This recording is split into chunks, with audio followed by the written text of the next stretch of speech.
Tropical Depression Crising maintains its strength as it moves west-southwestward over the east of Catanduanes, according to Pag-asa.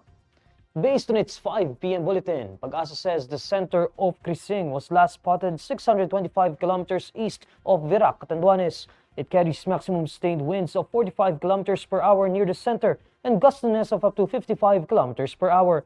Crising is moving west-southwestward at 20 kilometers per hour. Pag-asa says Crising will move generally westward over the next 12 hours before moving northwestward from Thursday afternoon, July 17 until Friday afternoon, July 18. Pag-asa adds that Crising may pass close or make a landfall over mainland Cagayan or Babuyan Islands from Friday evening to Saturday early morning, July 19. It will then move northwestward and may exit the Philippine area of responsibility by Saturday afternoon or evening. The State Weather Bureau also reiterates that Crising is expected to develop into a tropical storm by Thursday morning and may reach severe tropical storm category by Friday afternoon or evening before it approaches northern Luzon. Meanwhile, as no tropical cyclone wind signal is currently hoisted in any areas, Pag-asa says that signal number 1 may be raised over portions of Cagayan Valley by Wednesday night or Thursday morning. Former President Rodrigo Duterte calls claims linking his administration's war on drugs with the case of the missing sabungeros as preposterous. In an ambush interview in The Hague, Netherlands, Vice President Sara Duterte says this was the response of her father when she told him that there is an attempt to link him with the case of the missing sabungeros. Whistleblower Julie Dondon Patidongan, also known as alias Totoy, claimed that 2 police officers allegedly involved in the missing sabungeros case were also linked to former President Duterte's drug war.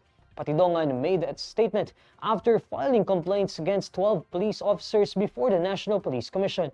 The police officers were allegedly linked to the case of the missing sabungeros.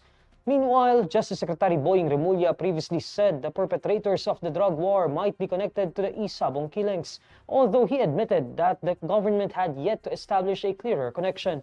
When asked for her reaction to claims linking her father's war on drugs with the missing sabungeros, Vice President Duterte says she expected such attacks from the current administration. The National Police Commission has given 12 active police officers 5 days to file their counter-affidavits in connection with the case of missing sabungeros. The agency's Inspection, Monitoring, and Investigation Service served the summons to the officers on Tuesday, July 15.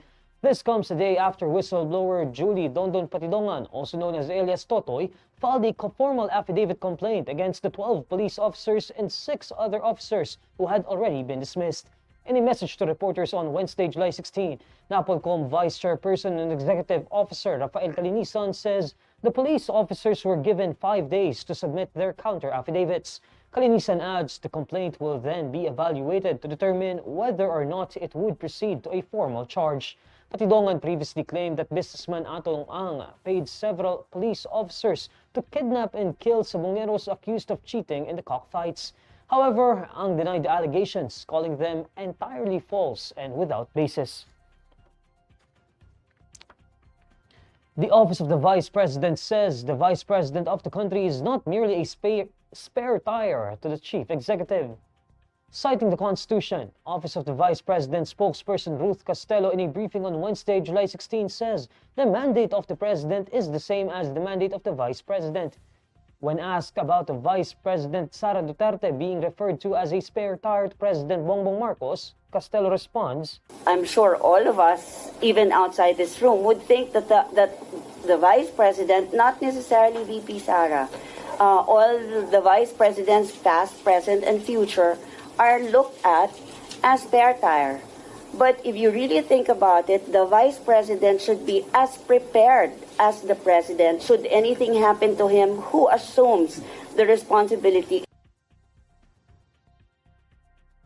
According to Castelo, withholding support or funding from the Office of the Vice President would be a great disservice to the country. Keeping her out of the loop or not being able to provide funds for her projects and programs, not being able to support the Vice President is a great disservice to the country. Because if anything happens and the Vice President is forced to assume the position of President, we cannot give her a lot of time to study. We need a vice president who is always ready to assume. And the services that are now being delivered by the vice president through her office is a way of preparing herself just in case anything happens from now until 2028.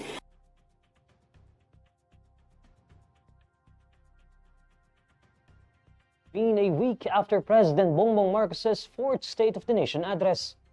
In a forum on Wednesday, July 16, Senator Joel Villanueva says there are informal discussions in the chamber regarding the proposed convening of the Impeachment Court on August 4. Ang direksyon po ng ilan sa mga senator judges ay yun nga po, magsumpa na yung ating mga bagong senator judges, and at the same time i-convene ang impeachment court, and it looks like we are just going to wait for 1 week to organize ourselves as a Senate, yung mga committees, etc., leadership, at ang House ganun din po, and then a week after we can convene the impeachment court and have the defense and the prosecution present their cases. According to Senator Villanueva, there is no final decision yet regarding the proposal, but 4 to 6 senators already agreed with the proposal. Villanueva says he personally agreed with the proposed timeline. Villanueva adds he believes that it would give both chambers of Congress the ample time to organize itself. Ang pag-uusap namin nung ilang mga senador together with Senate President Chis Escudero na once we were able to organize ourselves, naayos na yung leadership. Ako, nung tinanong niya ako, nag-agree na ako na pwede yung August 4, and I think that's enough time to be given sa Senate and the House to organize itself. And come August 4, we'll be able to convene the impeachment court.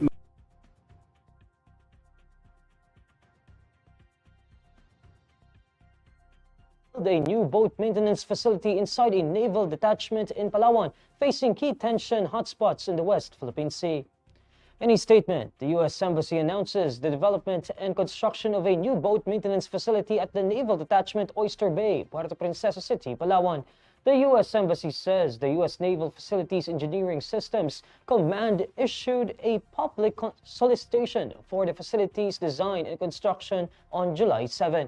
The embassy then says the project was approved by the Philippine government in accordance with all applicable U.S. and Philippine local rules and regulations. According to the embassy, the facility will provide repair and maintenance capabilities for several small watercraft of the Armed Forces of the Philippines. It will also feature 2 multi-purpose interior rooms suitable for equipment storage or conference use. The embassy also emphasizes that the boat maintenance facility is not a military base. The Naval Detachment Oyster Bay serves as one of the departure points for AFP-contracted vessels used in the rotation and resupply missions to the naval outpost BRP Sierra Madre in Ayungin Shoal. And these are stories you need to know today. I'm Neil Mercado. Follow INQUIRER.net on Facebook, X, YouTube, TikTok, Instagram, and Reddit. For more stories, visit INQUIRER.net. Good evening.